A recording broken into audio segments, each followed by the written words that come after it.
Bienvenue pour cette vidéo un peu spéciale puisque c'est la troisième vidéo sur Cogene du coup, mais cette fois c'est juste pour vous montrer un petit peu comment texturer, comment donner et teinter un eau métallique une fois qu'il a été fait. Donc cette vidéo, je suis toujours assisté par Utif qui était présente pour une petite formation. Et du coup, voilà, on va pouvoir attaquer tranquillement la peinture. Merci, bonne peinture. N'oubliez jamais de peindre un petit peu, ça détend et ça fait plaisir. À très vite.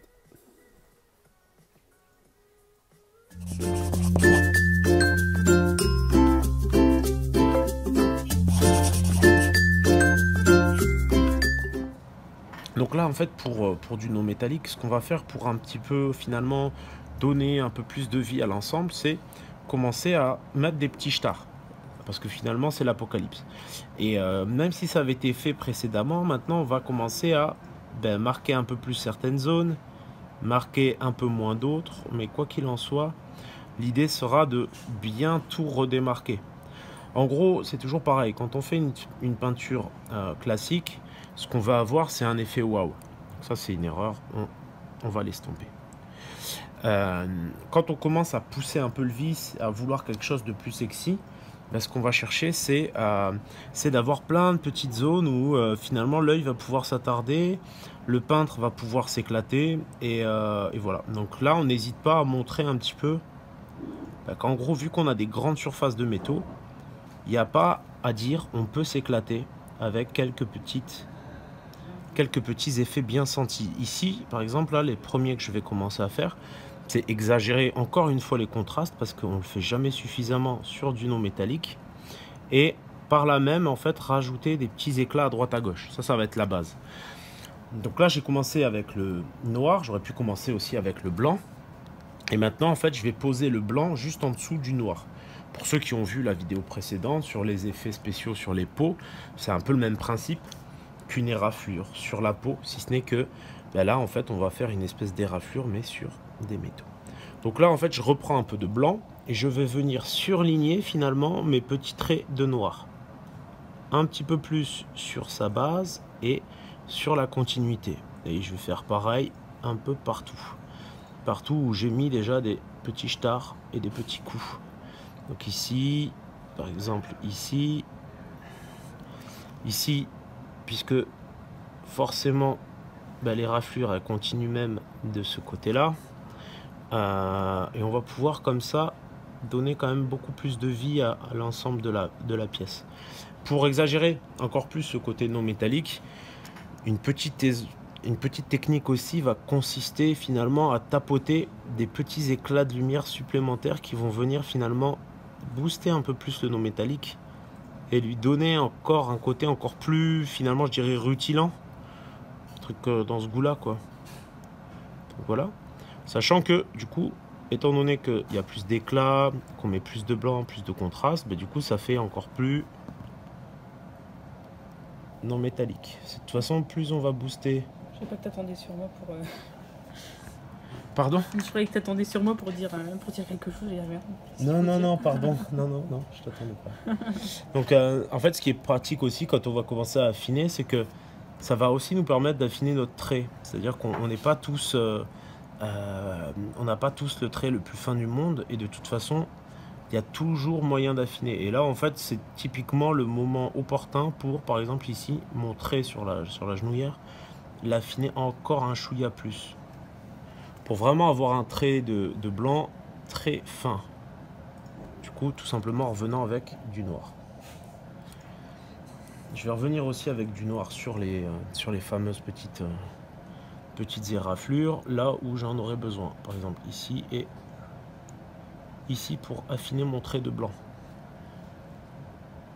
Ça va, t'arrives à bien voir? Oui. Et tu vois le... Est-ce que tu vois une différence? Surtout, oui, les éraflures, bien sûr, ça se voit, mais surtout, en fait, les petites pointes d'ivoire que tu as mis à droite à gauche, je trouve que ça fait vraiment non métallique, du coup, d'un coup, en fait. Ouais. C'est vrai que ça peut passer d'une texture d'une pierre, on pourrait croire, à... Ah, voilà, parce que finalement, ça va être l'intensité qui va vraiment faire le taf et qui rajoute vraiment une grosse différence. Des fois, il suffit pas de grand chose. Non, il suffit pas de grand chose, et ça fait partie des choses qui vont finalement apporter le petit boost supplémentaire. Là, c'est pareil pour la zone que je vais tirer encore plus au blanc. Et en gros, ça va permettre de vraiment montrer que ben, voilà, cette zone-là, c'est du non métallique. Donc ça, c'est des petits trucs et astuces quoi, sur la peinture générale. Après, bien sûr, ce que je vais faire là, pour bien faire, je vais l'appliquer sur l'entièreté de la pièce. Et c'est évidemment le truc qui va finalement prendre le plus de temps. C'est pas de seulement peindre que d'un côté. Ça va être de vraiment faire tout le tour de la pièce et d'ajouter ces petits effets qui vont bien partout. Ce qu'on peut faire, bon là évidemment hein, ce que je montre, on peut le faire et le répéter autant de fois que possible et sur autant de zones que possible pour vraiment avoir l'effet le plus percutant possible, quoi, on va dire. Sachant que là maintenant ce que je vais vous montrer, c'est comment teinter un peu la pièce. Donc dans une vidéo précédente, j'ai montré comment finalement on obtenait quelque chose qui s'apparentait à de la rouille avec des couleurs plutôt sombres. Mais là, ce que je vais vous montrer plutôt, bizarrement d'ailleurs, parce que c'est un can, mais vu que c'est un can, je pourrais très bien traiter plusieurs facettes de façon complètement différente.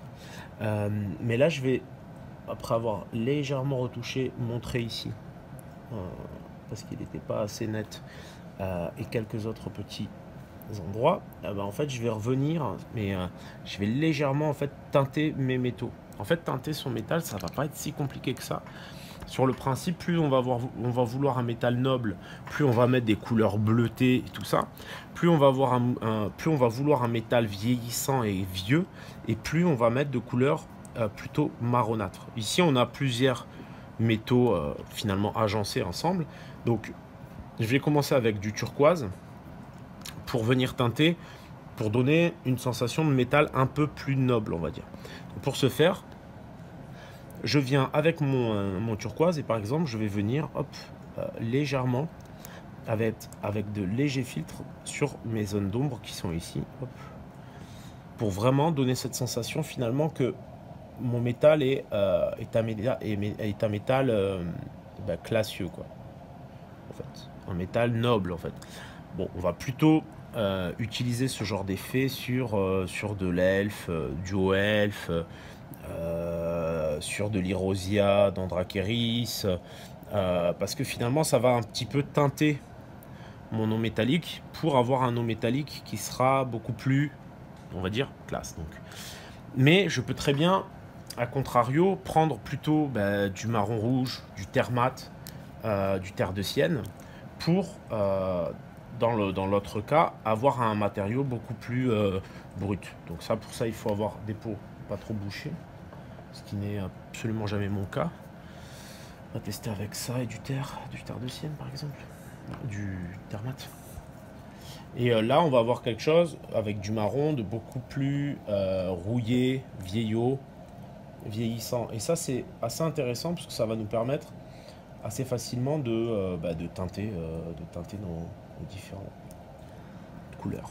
Donc là, par exemple, avec mon espèce de marron rouge, je vais venir en fait dans la zone intermédiaire entre mon ombre la plus intense et ma lumière, le début de ma lumière. Voilà.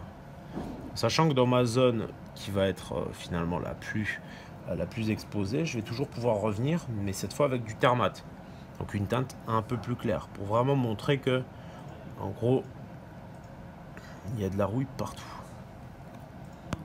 Enfin, c'est plutôt, on va dire, un métal plutôt oxydé, vieillissant. Donc ça, ces petits effets-là, ça a toujours son petit impact, c'est toujours bienvenu, parce que du coup, ça permet de... Vous remarquerez que j'ai beau avoir fait mes petits zigouigouis un peu partout, j'hésite pas toujours à venir pour booster, pour donner des effets différents. Et pour finir de pousser la rouille, par exemple, je vais venir avec du orange, si je le retrouve. Parce que je sais pas où il est. Ah, il est là. Ma figurine commence à se barrer, donc ça va, Utif? Ça va, ça va. On va pas trop tarder. Hein. Non, t'inquiète. Et donc je reviens avec un peu de orange. Et ce orange, finalement, je vais le mélanger un chouïa au début avec mon terre mat. Et ensuite, j'irai tout simplement orange pur pour finir. Pas super dilué, quoi, en fait. Il est quand même assez dilué, mais je l'ai pas mal dilué à la salive, en fait. D'accord. Ça m'évite de passer tout le temps mon temps à aller vers le pot d'eau, et c'est vrai que ma salive est magique, ça. tu vas en commercialiser des petits pots, sur, des petits pots. sur Salive de mots. Ouais. Donc là, j'hésite pas en fait ces teintes-là à venir. Tu vois, on peut en placer un peu partout selon les zones qu'on veut rouiller, voire très rouiller. Et là, je vais finir un peu ces zones rouillées avec des petits points.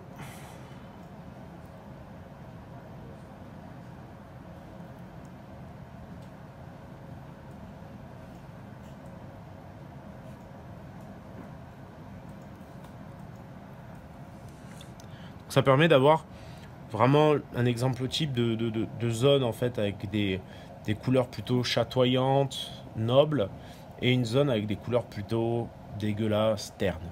Donc voilà pour cette petite session. Je zoome juste un petit peu. Oh, ben, tu fais bien. J'y tourne un peu. Donc là on a sur cette zone là en fait tout ce qui est rouille, et sur cette zone là en fait légèrement teinté en bleu. Après on peut doser la façon dont on teinte pour avoir quelque chose de beaucoup plus marqué. Voilà, ça t'a plu? Oui. Super. Donc n'hésitez surtout pas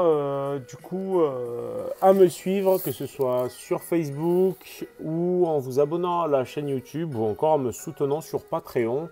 Ça fait toujours super plaisir. Je vous fais une bise et je vous dis à bientôt, et surtout d'ici là, trouvez le temps de peindre un peu.